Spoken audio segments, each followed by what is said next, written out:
Alhamdulillahi wa kafa wassalatu ala rasulillahil mustafa wa ala alihi wa sahbihi wa man ihtada.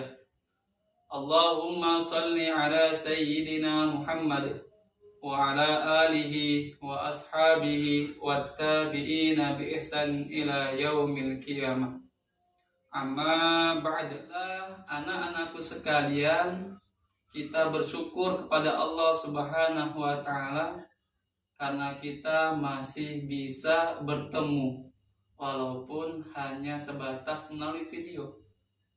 Maka sudah selayaknya dan seharusnya kita mengucapkan puji syukur kehadirat Allah Subhanahu wa Ta'ala yang telah memberikan kita berbagai macam kenikmatan dan berbagai macam anugerah, sehingga sampai saat ini kita masih diberikan nikmat-nikmat dan anugerah-anugerah tersebut. Di antara contoh nikmat yang Allah berikan, anugerah yang Allah berikan, kita masih diberikan nikmat hidup. Kita masih dipertemukan dengan bulan suci Ramadan. Ini adalah satu nikmat yang sangat besar, satu nikmat yang harus kita banggakan, dan kita harus jaga kemuliaannya. Bagaimana cara menjaga kemuliaan bulan Ramadan? Tentunya dengan melakukan ibadah-ibadah yang disukai oleh Allah Subhanahu wa Ta'ala yang telah dicontohkan oleh Rasulullah Sallallahu Alaihi Wasallam. Anak-anakku sekalian, yang kedua, selepas kita bersyukur kepada Allah, maka kita bersalawat kepada Rasulullah Sallallahu Alaihi Wasallam. Karena setiap orang mukmin, orang Islam, baik kecil, besar, tua, muda, pasti menginginkan berjumpa dengan kekasihnya, yaitu baginda Rasulullah Sallallahu Alaihi Wasallam nanti di yaumil kiamah kelak. Bagaimana biar kita bisa berjumpa, bertemu dengan baginda Nabi? Salah satu caranya, sering-sering kita bersalawat kepada Nabi. Karena Nabi, beliau bersabda, orang yang paling dekat denganku adalah orang yang paling banyak salawatnya. Maka mumpung kita masih diberikan kesempatan,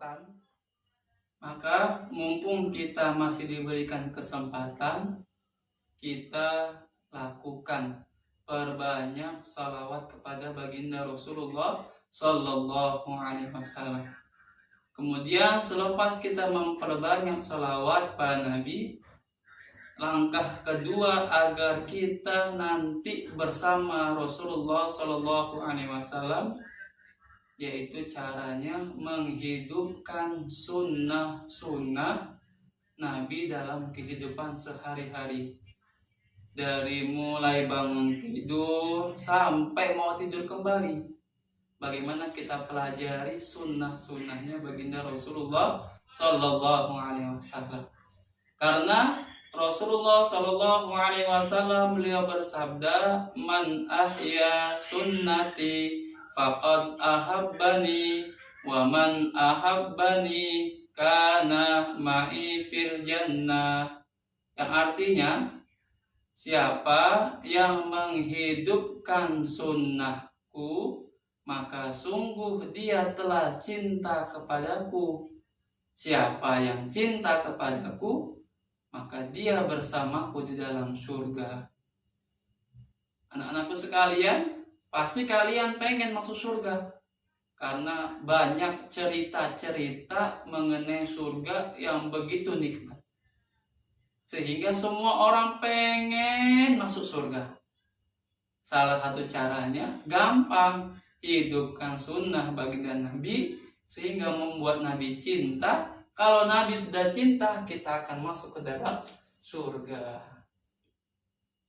Anak-anakku sekalian yang berbahagia, tidak panjang kalam, pada kesempatan kali ini Bapak sedikit akan menjelaskan kepada kalian makna daripada bulan suci Ramadan. Sering kita menjumpai bulan suci Ramadan, namun terkadang kita belum paham makna daripada bulan suci Ramadan. Banyak orang beranggapan ketika dia selesai puasa 30 hari full, maka nanti lebaran. Kalau lebaran, dosa-dosanya hilang. Padahal bukan seperti itu. Maka menjadi pertanyaan, apakah semua orang yang menjumpai bulan suci Ramadan nanti ketika lebaran dosa-dosanya hilang? Maka jawabannya belum tentu. Ada syarat-syaratnya. Tidak hanya sekedar berpuasa, namun harus menjalankan bulan suci Ramadan sesuai yang diajarkan oleh baginda Rasulullah Shallallahu Alaihi Wasallam. Apa alasannya kok semua orang yang mendapati bulan suci Ramadan mereka tidak mendapatkan ampunan sehingga seperti bayi baru dilahirkan? Alasan pertama, karena ada satu hadis yang mengatakan 10 hari pertama bulan suci Ramadan ini rahmat, 10 hari yang kedua itu maghfirah, 10 hari yang ketiga itqun minan nar, pembebasan dari api neraka. Maka di sini ada pesan tersirat. Biasanya kalau 10 hari pertama itu rame yang datang ke masjid, banyak yang sholat tarawih, sehingga masjid-masjid ketika awal-awal bulan suci Ramadan penuh, bahkan sampai nggak muat. Itu karena apa? Karena memang mereka Allah berikan rahmat, Allah lagi sayang kepada dia.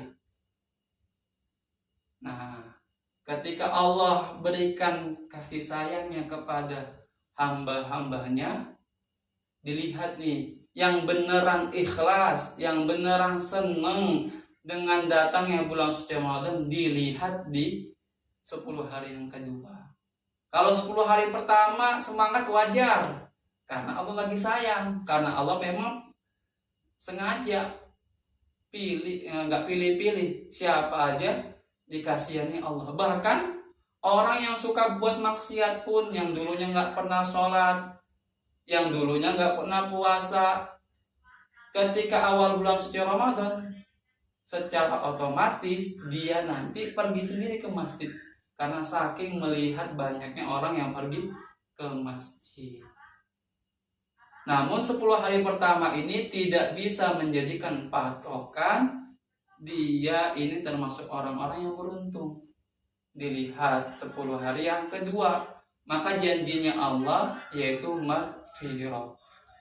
Selepas orang itu dapat kasih sayang dari Allah, Allah cintai dia, maka otomatis Allah akan ampuni semua dosa-dosa dia.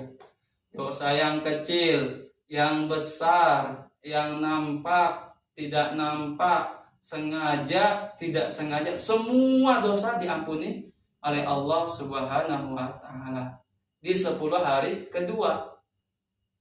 Maka kita lihat 10 hari kedua biasanya malam ke-11, 12 sampai malam ke-20 mulai softnya maju semakin dikit. Ini menandakan bahwasanya hanya orang-orang pilihan saja yang mendapatkan ampunan dari Allah Subhanahu wa Ta'ala. Kemudian 10 hari yang terakhir itqun minan nar, Allah menjanjikan pembebasan dari api neraka. Orang itu selepas disayangi oleh Allah, kemudian diampuni dosa-dosanya, sehingga dosa-dosanya nggak ada secara otomatis, maka dia terbebas dari api neraka, maksudnya ke dalam surga. Nah, jadi orang-orang yang bisa mendapatkan jaminan janji Allah, lebaran seperti orang yang nggak punya dosa, sebagaimana bayi baru dilahirkan, yaitu orang-orang yang bisa istiqomah menjalankan syariat-syariat di bulan suci Ramadan dari hari pertama sampai hari terakhir. Dan biasanya 10 hari terakhir itu banyak orang-orang yang males-malesan, pikirannya sudah kemana-mana. Ada yang pikirannya mau mudik, mau lebaran, ya kan? Ada yang pikirannya ke mall, mau beli baju lebaran, sehingga tidak semangat seperti di awal-awal bulan suci Ramadan. Padahal ini nih mau finishnya.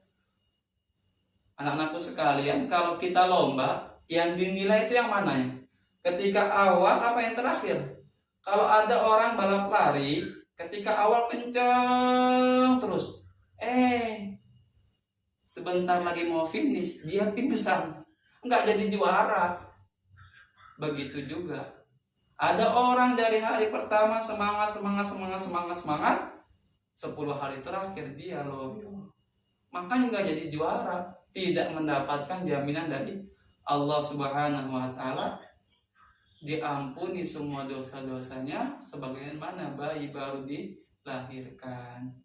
Anak-anakku sekalian, maka penting bagi diri kita berusaha, berupaya semaksimal mungkin menghidupkan Ramadan dengan amalan-amalan. Pertama, amalan yang harus dilakukan otomatis puasa. Puasa ini harus dilatih. Walaupun kalian itu belum mendapatkan kewajiban berpuasa, tapi harus latihan puasa. Kalau memang nggak kuat sampai zuhur, buka dulu sahur lagi. Habis itu puasa lagi sampai maghrib. Kalau bagus lagi, dari mulai subuh sampai maghrib. Itu latihan pertama kita lakukan di bulan suci Ramadan, yaitu membaca Al-Quran. Kenapa harus baca Al-Quran di bulan suci Ramadan? Seharusnya membaca Al-Quran itu tidak hanya pada bulan suci Ramadan, tetapi lebih dianjurkan lagi baca di bulan suci Ramadan. Alasannya karena bulan suci Ramadan adalah bulan diturunkannya Al-Quran. Tanggal berapa Al-Quran diturunkan pada bulan suci Ramadan? Ada yang tahu? Tanggal 17 Ramadan, yang sering kita sebut dengan Nuzulul Quran. Al-Quran itu punya hak, maka nanti di hari kiamat Al-Quran akan menuntut kepada kita. Apa haknya Al-Quran? Ada yang tahu? Al-Quran itu mempunyai haknya dihatamkan setahun minimal 2 kali. Kalau kita nggak bisa hatam Al-Quran setahun 2 kali, aduh, bahaya nih. Yang seharusnya Al-Quran bisa menjadi syafaat, memberikan bantuan kepada kita nanti, justru malah nanti akan mengancam kita. Maka penting kita lakukan amalan memperbanyak membaca Al-Quran di bulan suci Ramadan. Kemudian amalan yang ketiga yang kita lakukan di bulan suci Ramadan, yaitu kita tidak hanya sekedar menahan dahaga, haus, ataupun lapar saja, tetapi kita juga bisa menahan dari amarah kita, dari mulut-mulut kita yang biasa berbicara kotor, menggibah orang. Ini kita puasa. Puasa itu artinya berdiam.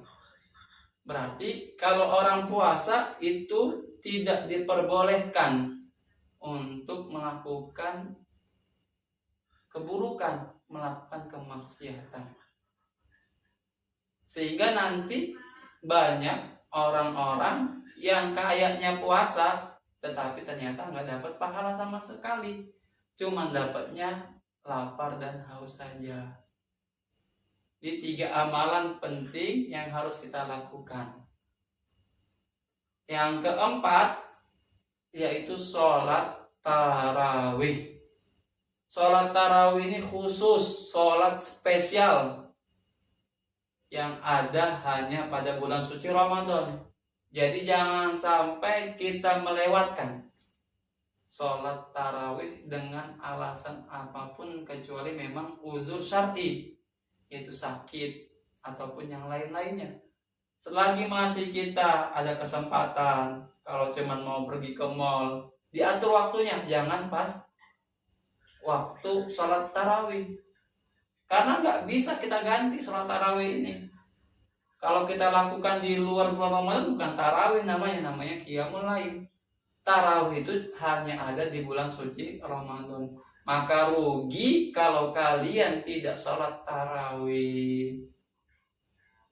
Baik anak-anakku sekalian yang Bapak cintai, yang Bapak sayangi, nih ada 4 amalan yang harus dijaga. Pertama, puasa.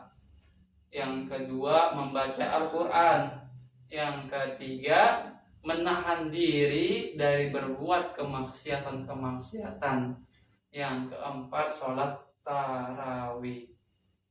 Baik, mungkin ini saja yang bisa Bapak sampaikan. Mudah-mudahan ada manfaatnya untuk diri kalian, khususnya untuk Bapak pribadi dan umumnya untuk semua orang yang mendengarkannya, sehingga kita berdoa kepada Allah, memohon kepada Allah agar kita betul-betul mendapatkan kemenangan yang hakiki, diampuni semua dosa-dosanya oleh Allah Subhanahu wa Ta'ala, sehingga seperti bayi baru dilahirkan. Allahumma amin. Kurang lebihnya Bapak mohon maaf. Ada benarnya itu mutlak datang dari Allah, dan ada kesalahannya itu semata-mata khilafan dari Bapak. Nanti ada pertanyaan-pertanyaan yang harus kalian jawab. Jawabnya cukup di kolom komentar. Latihan kejujuran. Siapa yang melihat komentarnya orang, berarti dia tidak menyimak daripada video ini. Adapun nanti yang bisa menjawab pertanyaan, insya Allah ada hadiah dari Bapak. Kurang lebihnya mohon maaf. Sekian dari Bapak. Terima kasih. Assalamualaikum warahmatullahi wabarakatuh.